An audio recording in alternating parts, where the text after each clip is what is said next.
Part of the cultural revolution America is experiencing is being seen in the ways corporations are enabling and even profiting from the sexual exploitation of children. Now, these are some of the most wealthy and influential companies in the world, ones that you're already likely using on some level. Here to shed some light on that is Tim Nestor. He's the Senior Director of Communications at the National Center on Sexual Exploitation. Tim, it's good to have you with us. Hey, thanks so much for having me. Glad to talk about this important topic. Now, your organization has just released what you've called the 2024 Dirty Dozen list of companies who are profiting from sexual exploitation. How did you come up with this list and who's on it? Yeah, so our team does an amazing job. Our corporate advocacy team does an amazing job of doing research, of testing platforms, finding out where are the predators and those who have ill intent going to gather? Where are they going to try to target kids and those who are vulnerable to sexual exploitation? And every year we test the ones that have been on the list before. Did they make changes? Did the changes they said they made actually work?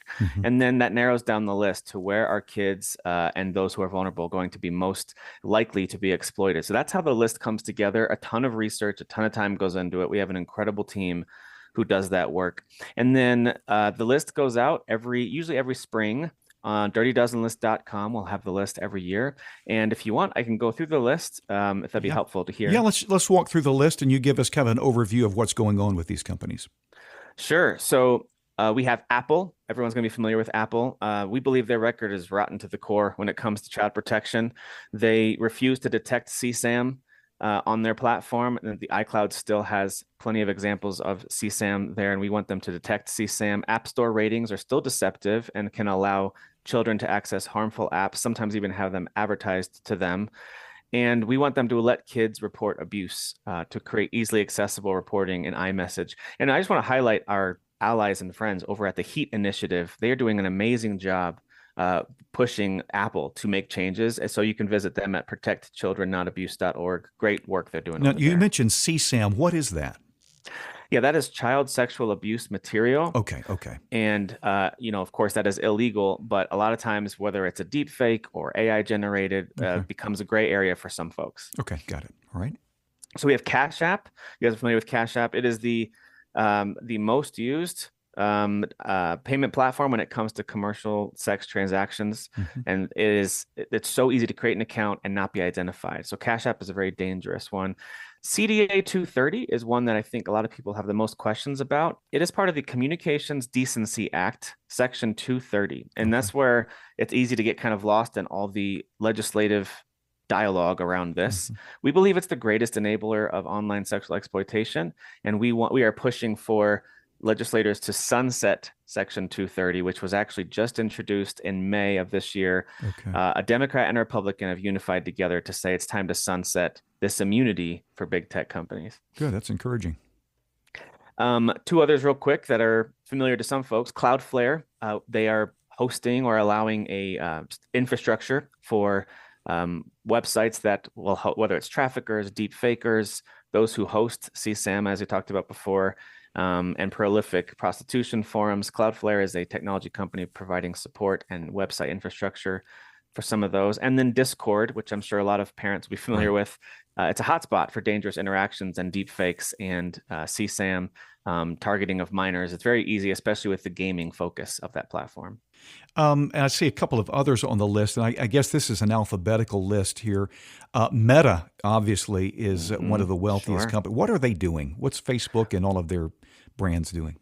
Yeah, so they are arguably, they own and manage the most dangerous apps for kids. The only policies and safety features they've implemented in our experience with them is under extreme public pressure. And there still are pedophile networks, deep fakes, sex trafficking, CSAM selling, trading, sharing happening. It's just those who are perpetrating these illegal acts, by the way, are getting more and more creative. And Meta usually is not proactive. They wait until they get pressure from the public. Wow. To enable safety features. I see Spotify is on the list too, Tim. And I would think, I've used Spotify. I don't get into that platform so much, but according to your list here, they are involved in this exploitation. What are they doing? So Spotify, and I got to admit, I use Spotify as well. It's a great music streaming app. But as we've done some research, our team, again, has done an amazing job digging in, discovering that the explicit content filter is not filtering out visual content. So if you're familiar with Spotify, how they've introduced podcasts over the last several years, this includes video podcasts, a lot more imagery on the Spotify app. And yes, it includes lyrics on screen, descriptive content, that they would call audio pornography in some cases, but also video and imagery. There's no straightforward way to report these crimes and Okay. harms on the app. And it's one of those things that slips through the filters for kids as well, which is concerning to me as someone who uses that app. Can you describe the level that these companies have to control this kind of material if they wanted to? In other words, it's not the lack of filters, it's not the lack of technology that's enabling them to let this go.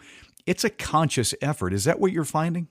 That is what we're finding. It's about allocating resources. Okay. For the most part, it's profit over people has always been the way that they operate. For example, a couple of years ago, the technology company MindGeek, who owns some of the world's biggest adult websites and pornography websites, including Pornhub, once they were finally under the gun and truly being investigated, and they had to attend a government hearing there in Canada, where their headquarters is based, all of a sudden, mysteriously, about 9 to 10 million pieces of content disappeared from their website. It was just gone. So we know that these tech companies are very aware of the content that's on their site. And as soon as there's public pressure or someone poking around to see what might be illegal here, they can take action. It's a matter of them allocating time, energy, and resources to do so. And yeah, sometimes it'll cost them money. We believe it's worth it to protect human beings. Yeah, so public pressure is crucial. Is that It what you're is. saying? It is. It's absolutely crucial. If they hear from parents, from their potential customers, and from kids as well, who are their future customers, that is the insurance they have that their company is going to be strong for years to come. If they hear from them, this is what we want. We want more protection. They're much more likely to act than if they hear from just a group like us, where we Okay. come in. If we have the backing of people, it makes all the difference. Yeah. Tim, if you would talk about legislation, because there is a role of the federal government in policing and regulating some of these companies. What are you finding in terms of the willingness to pass legislation or the ability of legislation to keep up with the technology? Yeah, there are a number of pieces of legislation that we have endorsed over the years that we think would make a difference. For example, KOSA, the Kids Online Safety Act, was introduced in the U.S. House this year, and right now it is in that, as if you're familiar with the process, it is in the process of, we're hoping it gets some markup soon and goes through the committee. We'd love to see that. We believe it's going to help curb the rampant harms happening to children on platforms like Roblox, Instagram, Discord, Spotify, and these others that are named on the list. And we understand there are concerns around privacy and around free speech concerns with KOSA. And our team has done extensive research on this, and we believe your First Amendment rights are not going to be impeded by KOSA. It's going to protect kids. But that is usually the biggest holdup on legislative pieces like this, is you'll have people from both sides that don't like the potential fallout that they or their constituents believe could happen. And so, yeah, I understand that. I empathize with that. But in this case, we believe that protecting people should come over profit. Tim, what would you recommend a parent do in terms of talking with their child about some of the potential dangers on these apps? Are there certain talking points that you would recommend that we use? I'm glad you asked that. And if I could just for a second, I mean, I'm a dad. I've Yeah, got teenagers. I'm about to have my fifth teenager hit middle school this year. So I'm going to have bless many, you. many teenagers in the house this year. And we have these conversations, and I can just say from experience, they're not easy because our kids, they all have friends with the smartphones, with the social media apps, and it's so important. If you're going to let your kids have a smartphone or have social media, it's so important to have open and honest conversations. Here are the concerns. Pull up our website, pull up dirtydozenlist.com, show them some of the concerns that are happening, show them some of the stories that we share and some of the resources that we have, and just be really transparent with your kids. I've also been reminded recently a very valid approach for a lot of parents is keep your kids away from smartphones and social media when they're in these very important formative years. And I think that's a very valid approach. Mm. But in some cases, that may not be a viable option for certain families for depending on whatever the situation is. And so if your kid is going to have access to a smartphone, I just encourage very open and honest conversations about it and allow them to help draw those conclusions as well. In my experience, teens will also draw those conclusions like, man, this is pretty horrible. This is happening. We should do something. Kids should know about this. They don't know that there are predators pretending to be kids their age on these platforms. And I think that open conversation is a good place to start.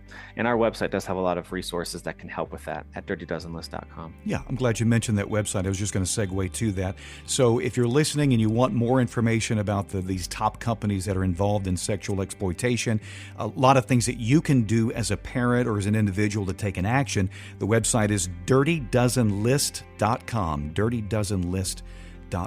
Tim Nestor, our guest with the National Center on Sexual Exploitation. Tim, thanks for being with us and explaining this good work that's going on. I appreciate it. Thanks for your time.